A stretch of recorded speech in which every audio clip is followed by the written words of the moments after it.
오늘 말씀은 마태복음 24장 1절에서 14절까지 말씀입니다. 마태복음 우리 한번 교독하겠습니다. 예수께서 성전에서 나와서 가실 때에 제자들이 성전 건물들을 가리켜 보이려고 나아오니 대답하여 이르시되 너희가 이 모든 것을 보지 못하느냐? 내가 진실로 너희에게 이르노니 돌 하나도 돌 위에 남지 않고 다 무너뜨려지리라. 예수께서 감람산 위에 앉으셨을 때 제자들이 조용히 와서 이르되 우리에게 이르소서 어느 때 이런 일이 있겠사오며 또 주의 임하심과 세상 끝에는 무슨 징조가 있사오리까? 예수께서 대답하여 이르시되 너희가 사람의 미혹을 받지 않도록 주의하라. 많은 사람이 내 이름으로 와서 이르되 나는 그리스도라 하여 많은 사람을 미혹하리라. 난리와 난리 소문을 듣겠으나 너희는 상과 두려워하지 말라. 이런 일이 있어야 하되 아직 끝은 아니니라. 민족이 민족을 나라가 나라를 대적하여 일어나겠고 곳곳에 기근과 지진이 있으리니 이 모든 것은 재난의 시작이니라. 그때에 사람들이 너희를 환난에 넘겨주겠으며 너희를 죽이리니 너희가 내 이름 때문에 모든 민족에게 미움을 받으리라. 그때에 많은 사람이 실족하게 되어 서로 잡아주고 서로 미워하겠으며 거짓 선지자가 많이 일어나 많은 사람을 미혹하겠으며 불법이 통함으로 많은 사람의 사랑이 식어지리라. 그러나 끝까지 견디는 자는 구원을 얻으리라. 이 천국의 복음이 모든 민족에게 증언되기 위하여 온 세상에 전파되리니 그제야 끝이 오리라. 아멘. 끝까지 믿음을 지키면 영원한 구원을 얻습니다. 이런 제목으로 오늘 말씀을 나누겠습니다. 오늘 본문 말씀은 어제 우리 예수님께서 바리새인과 서기관들의 겉과 속이 다른 위선과 거짓에 대해서 책망의 말씀을 하고 성전으로부터 나오시면서 하신 말씀입니다. 이때 제자들이 주전 20년경부터 헤롯에 의해서 금과 은 대리석으로 화려하게 세워지고 있던 성전을 자랑하고 예수님께 성전을 자랑하려고 하던 장면에서 주신 말씀입니다. 그런데 예수님께서는 그 제자들이 가리켜서 보이는 그 화려한 위용을 자랑하는 헤롯 성전을 보시면서 2절에 나오는 것처럼 말씀하셨습니다. 우리 2절을 한번 같이 읽어보겠습니다. 대답하여 이르시되 너희가 이 모든 것을 보지 못하느냐? 내가 진실로 너희에게 이르노니 돌 하나도 돌 위에 남지 않고 다 무너뜨려지리라. 예, 여기에 보면 예수님께서 아주 헤롯이 멋있게 너무나 화려하고 대단한 모습으로 지어가고 있던 성전을 가리키면서 비록 헤롯이 아주 화려하고 멋있게 성전을 짓고 있었지만 그 성전을 짓는 목적이 하나님을 예배하고 하나님을 높이기 위한 그런 것이 아니라 유대인들의 관심을 사고 자신의 이름을 높이며 또 자신의 이름을 자랑하기 위한 것이었다는 것을 지적하면서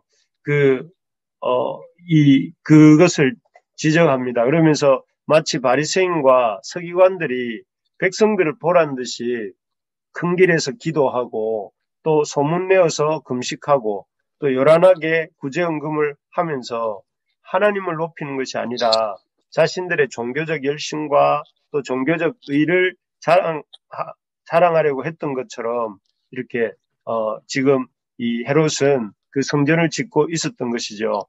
그래서 예수님께서는 그 하나님을 높이는 것과는 아무 상관이 없이 그저 유대인들의 관심을 사고자 이렇게 하는 헤롯의 욕망을 따라서 50년 이상 지어지고 있었던 그 성전이 돌 위에 돌 하나도 남지 않고 다 무너질 것이다. 이렇게 말씀하신 것입니다. 실제로 예수님의 이런 경고의 말씀처럼 AD 70년경에 예루살렘을 침공한 로마 장군 티투스에 의해서 헤롯이 화려하게 지었던 성전이 이렇게 돌 위에 돌 하나도 남지 아니하고 무너지게 됩니다.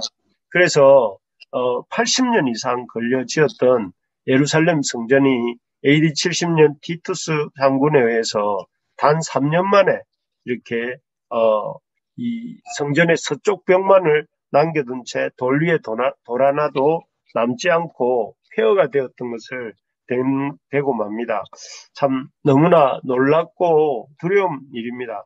마음을 다하고 또 힘을 다하고 뜻을 다하고 성품을 다하여서 주님의 영광을 구하지 아니하면 그 주님을 구하지 않는 그런 수많은 인간적인 또 인간적이고 종교적인 행위들이 마치 AD 70년에 그 성전이 무너진 것처럼 마지막 날에 우리의 모든 그 믿음의 중심 없는 종교적 행위들이 모래성이 파도에 쓸려가듯이 다 허물어지고 만다 하는 것입니다.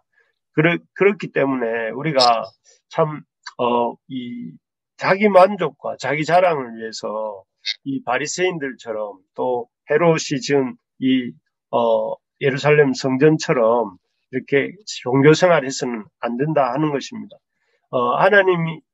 하나님 앞에 의미 있고 또 하나님이 인정하시는 믿음의 삶이라는 것은 어떤 겉이 화려하고 사람들의 인정을 받기 위한 그런 삶이 아니라 마음과 뜻, 성품과 힘을 다해서 마치 그 자기의 향료값을 깨뜨려서 주님을 높였던 마리아처럼 또 참 땀방울이 핏방울이 되도록 내 원대로 마옵시고 주 뜻대로 되기를 원합니다 하면서 십자가에 죽으시기까지 순종하셨던 그 예수님처럼 온 힘을 다해서 마음과 뜻과 성품을 다해서 하나님을 사랑하고 또 하나님을 향한 그 사랑 때문에 사람들이 뭐라 하든지 하나님 앞에 나아가고자 힘쓰는 그런 사람들의 삶을 우리가 따라갈 수 있기를 소망합니다. 그래서 우리의 어떤 형식적인 신앙생활이 아니라 진심을 다하고 힘을 다하는 그런 우리의 삶이 되고 또 믿음이 되기를 주님의 이름으로 축복합니다. 그런데 이렇게 자신들이 그렇게 자랑하던 성전이 돌 하나도 돌 위에 남지 않고 다 무너질 것이다 라는 말을 들은 제자들은 깜짝 놀랍니다. 왜냐하면 이스라엘 역사 속에서 이 성전이 무너졌을 때 이스라엘 역사에는 엄청난 파국이 오지 않았습니까? 예를 들면 솔로몬 성전이 무너졌을 때 유다에 어떤 일이 일어났습니까? 이스라엘에 일어난 일이 무엇입니까? 그것은 아시는 것처럼 이스라엘 백성들이 바벨론에게 망하고 성전이 불탔을 때에 그들은 이 포로로 붙들려가서 바벨론 땅에서 70년 이상 종살이를 하게 되었고 그 종살이 이후에 대부분의 이 이스라엘 백성들이 유다 땅으로 예루살렘 땅으로 돌아오지 못하고 겨우 5만 명만 돌아오고 그 외에는 그 이후에 디아스포라라는 이름으로 이 온 세상을 떠돌게 되지 않습니까? 그렇기 때문에 참 예루살렘이 예수님께서 방금 예루살렘이 참 무너지게 될 것이다. 예루살렘 성전이 무너지게 될 것이다. 이런 말씀을 들을 때 아마도 그때의 일이 생각났을 것입니다.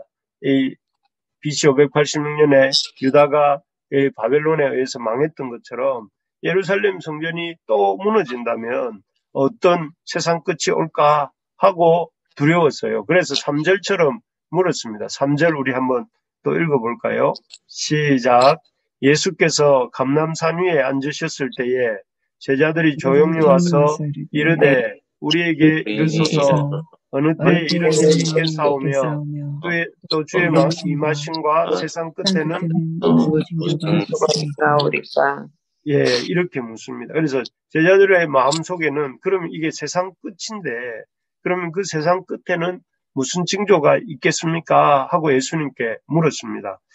이 질문에 대해서 예수님은 두 가지 의미를 가지고 답을 주십니다. 하나는 AD 70년에 앞에서도 말씀드린 것처럼 로마 장군 티투스에 의해서 예루살렘 성이 멸망당할 때 있을 일들에 대한 말씀과 동시에 또 마지막 종말의 때 예수님이 다시 오실 때를 오버랩 하시면서 그렇게 그때 일어날 징조들을 크게 7가지 정도로 이렇게 말씀을 해주세요. 그래서 그 7가지가 뭔가 하면은 간단히 살펴보면 4절에 보면 먼저 제일 첫 번째로 말씀하신 것이 주님의 임하심과 세상 끝에 있을 첫 번째 일이 사람들을 미혹게 하는 자가 나타난다 하는 것입니다. 스스로 여기 보면 4절에 보면 너희가 사람의 미혹을 받지 않도록 주의하라 하시면서 많은 사람이 내 이름으로 와서 이르되 나는 그리스도라 하여 많은 사람을 미혹하리라고 한다는 것입니다. 그래서 주님 이 실제로 AD 70년이 임박했을 때에 수많은 사람이 자칭 그리스도라 하면서 등장하였고 지금도 오늘날도 뭐 여러 가지 이 신천지나 또 통일교나 또 이렇게 여호와의 안상홍 증인회나 뭐 이런 이단들을 보면 예를 들면 그런 이단들만 봐도 자칭 메시아, 자칭 하나님이라고 하면서 사람들을 미혹해 하지 않습니까? 그런 일들이 있다 하는 것입니다. 둘째는 또 6절에 나옵니다. 6절 우리 한번 읽어볼까요? 시작. 난리와 난리 소문을 듣겠으나 너희는 삼가 두려워하지 말라. 이런 일이 있어야 돼. 아직 끝은 아닙니다. 두 번째로 있는 것이 이 난리와 난리 소문이다. 이렇게 말을 합니다. 그런데 이 난리와 난리 소문은 이렇게 그 전쟁의 소식이죠. 그 전쟁의 소식이 세 번째 이어지는 소식들이 뭐냐면은 그 기근과 지진에 대한 이야기와 함께 난리와 난리 소문이 등장하고 있습니다. 많은 어떤 자연재해들 또 그리고 이렇게 감당할 수 없는 그런 큰 어려움들 일이 일어난다 하는 것이죠. 그래서 그 예수님 오시기 그 AD 70년 직전에도 그 이런 수많은 전쟁의 소식들과 실제적으로 이스라엘과 로마 사이에 어떤 그런 내전도 있었고 그 전쟁도 있었고 또 오늘날도 보면 여러분 뭐 많은 그 참 코로나19를 비롯해서 지금도 엄청난 자연재해들, 그 어마어마한 황사 현상들, 또 여러 가지 참 자연적인 어떤 그런 문제들이 일어나고 있지 않습니까? 그런 것처럼 이 자연재해들과 또 전쟁의 소문들이 들려온다 하는 것입니다. 네 번째로 보면 그 9절에 나오는데 이 예수님을 믿는 자들에 대한 이 환난과 또 이 미움, 그 환난과 핍박입니다. 그래서 여기 보시면 그 사람들이 예수님을 믿는 자들에 대해서 9절을 보면 그때 사람들이 너희를 환난에 넘겨주겠으며 너희를 죽이리니 했는데 그러면서 사람들이 예수 믿는 것 때문에 모든 민족에게 미움을 받게 된다라고 말씀하세요. 그래서 이 환난과 까닭 없는 미움을 이 믿는 자들이 받게 된다 하는 것이죠. 다섯 번째는 보면 10절에 나오는데 10절 우리 같이 한번 읽어봅시다. 시작. 그때에 많은 사람이 실족하게 되어 서로 잡아주고 서로 미워하게 했으며 여기에 보면 참 믿었던 그 사람들의 어떤 가족이나 이웃과 친구들의 어떤 그 배신이 놀라운 배신이 있게 된다. 그래서 그동안 참 믿고 의지했던 사람들이 오히려 참 그 서로를 잡아주고 서로 미워하게 된다 하는 것들이 있게 되죠.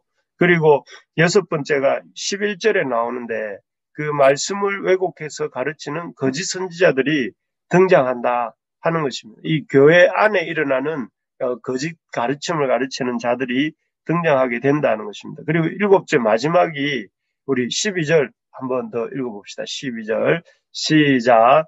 불법이 성함으로 많은 사람의 사랑이 식어지리라. 네, 쭉 이렇게 제가 간단하게 이 예수님의 경고들을 한번 읽어보았는데요. 놀랍지 않습니까? 지금 우리가 살고 있는 시대와도 많이 겹치고 있다 하는 것들을 느낄 수 있습니다. 자칭 메시아 또 하나님이라고 주장하는 이단들이 계속 등장하고 있고 또 이렇게 메르스, 사스, 코로나 등으로 이어지는 이런 전염병들과 또 지진, 또 쓰나미, 또 쓰나미로 인한 그 어떤 이 방사능 어떤 것과 같은 이런 큰 자연재해들이 일어나고 있습니다.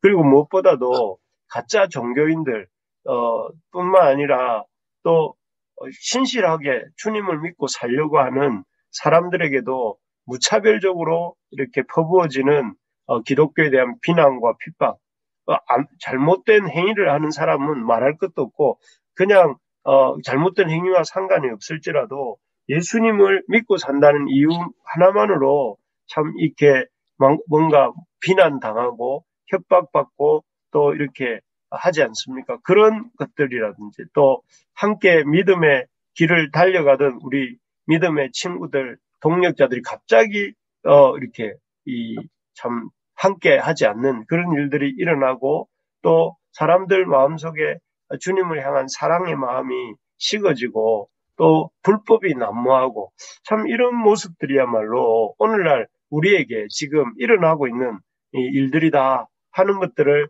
이렇게 생각하게 됩니다. 물론 지금이 주님이 그 말씀하고 계시는 바로 그 종말의 때다 이렇게 말할 수는 없습니다. 하지만 주님의 경고하셨던 그 종말의 징조들이 그 어느 때보다 이렇게 지금 많이 일어나고 있다는 것을 요즘 이렇게 느끼게 됩니다. 그리고 알게 되는 것은 지금 우리가 그 주님의 마지막 때의 어느 한 부분을 빠른 속도로 지나가고 있다 하는 것을 이렇게 깨닫게 됩니다. 그래서 참 이러한 때에 대한 경고의 말씀을 이렇게 우리에게 들려주셨는데 그런 경고의 때가 우리 때와 비슷하다는 걸 알면서 우리가 어떻게 살아야 되는가? 첫째는 그렇습니다. 먼저는 주님을 향한 뜨거운 사랑의 마음을 가져야 된다 하고 이렇게 말씀하십니다. 12절에 보면 아까 읽은 것처럼 불법이 성함으로 많은 사람의 사랑이 식어지리라. 제가 볼 때 오늘날 우리 이 마지막 때를 살아가고 있는 이 시대 우리의 가장 큰 문제는 사랑이 식어지고 있는 문제인 것 같습니다. 그래서 참 이 사랑이 식어짐으로 수많은 어떤 참 믿음에서 떠나가는 사람들도 생기고 또 참 믿음에 등을 돌리는 사람들도 생기고 그런 게 아닌가 하는 생각을 하게 되는데요. 실제로 여러분들 어떻습니까? 몸의 온도 1도가 체온 1도가 내려가면 몸에 여러 가지 병이 생긴다고 하지 않습니까? 또 반면에 몸의 체온이 1도만 올라가도 병들이 그 무서운 병들이 이렇게 하나씩 없어지기도 한다고 합니다. 그래서 참 몸의 이 온도가 올라감에 따라서 참 이렇게 이 몸의 건강이 달라지는 것처럼 마찬가지로 우리 이 영적인 주님을 향한 사랑의 마음이 영적 온도가 올라가고 주님을 향한 사랑이 뜨거워지면 이런 앞에서 말한 이런 종말의 때 있을 7가지 징조들 중에 이렇게 징조들도 능히 견딜 수가 있을 수가 있는 것이죠. 반면에 우리 주님께서 우리 주님을 향한 사랑이 식어지면 그런 사랑의 마음이 식으면 그 7가지 종말의 징조들이 중에 한 가지만 우리에게 닥쳐도 견딜 수가 없습니다.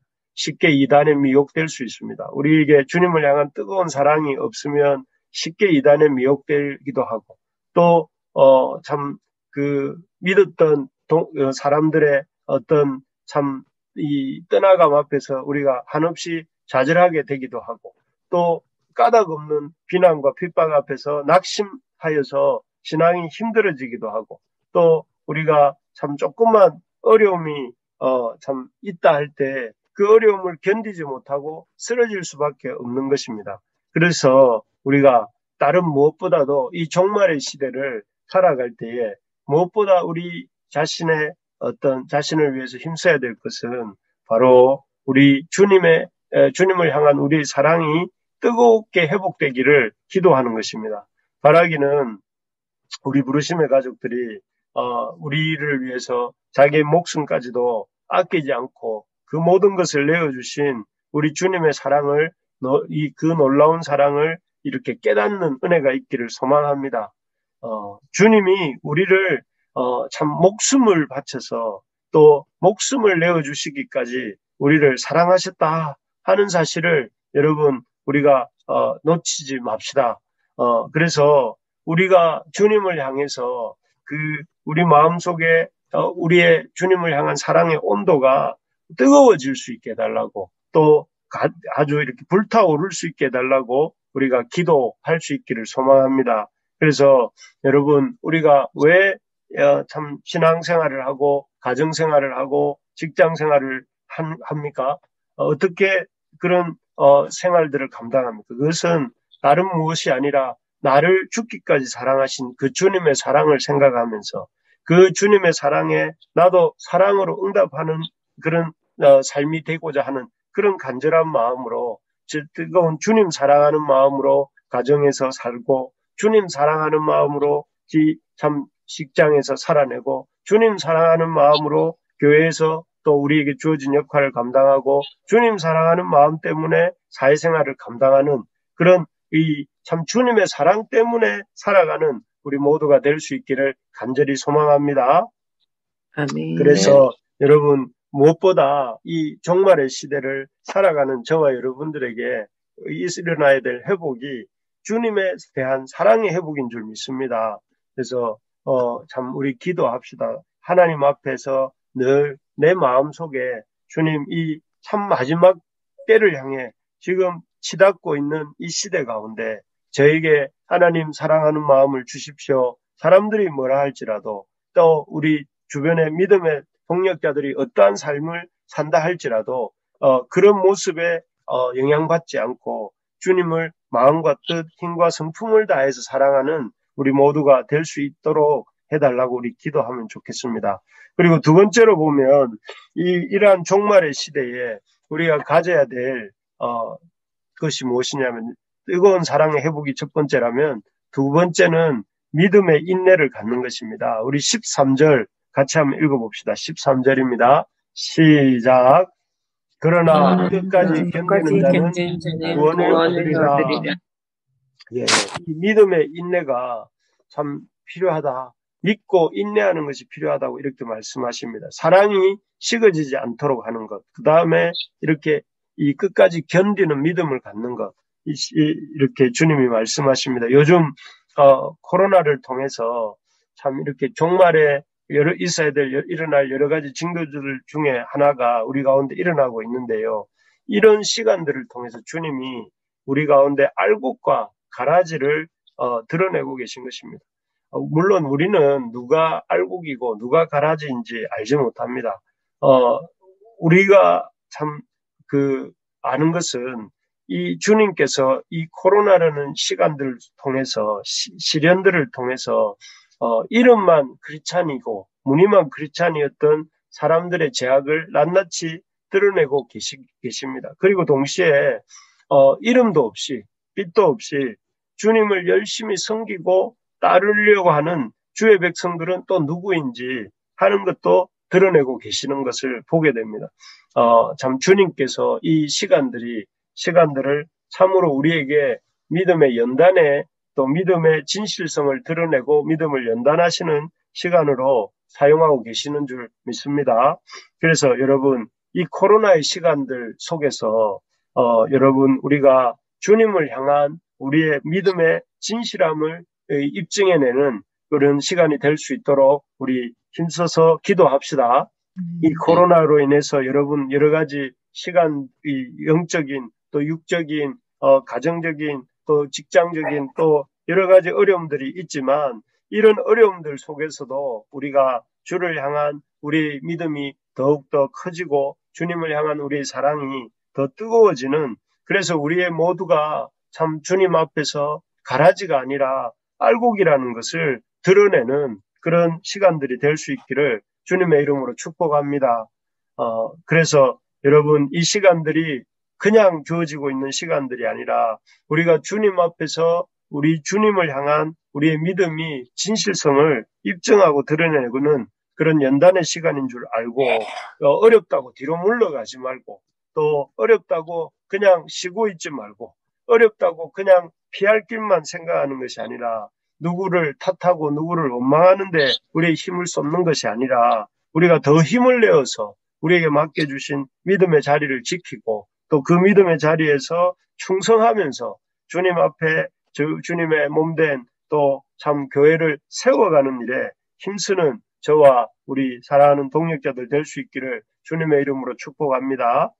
아멘. 그래서 말씀을 마무리하겠습니다. 지금은 그 어느 때보다도 참 이 형식적이고 겉만 화려하던 그런 성전 같은 그런 우리의 형식적인 신앙들을 주님께서 무너뜨리시고 이제 마지막 때를 향해 달려가고 있는 그런 시대를 우리가 살고 있습니다. 이러한 시대에 우리가 어떻게 우리의 믿음을 지켜갈 것인가? 우리의 믿음을 지켜가는 길은 다름이 아니라 우리가 주를 향한 우리의 사랑이 뜨겁게 회복되도록 그 무엇보다 우리가 주님을 사랑하는 사람들이 되게 해달라고 우리 기도합시다. 그리고 우리가 이러한 시대 분위기 속에서 사랑과 상황을 바라보며 흔들릴 것이 아니라 주님 앞에서 우리가 믿음의 인내를 다하며 끝까지 견디며 주님 앞에 우리의 믿음을 이렇게 보여드리는 그런 시간들이 될 수 있게 해달라고 주님 저에게 사랑을 주시고 저에게 믿음을 주시고 이 코로나로 인해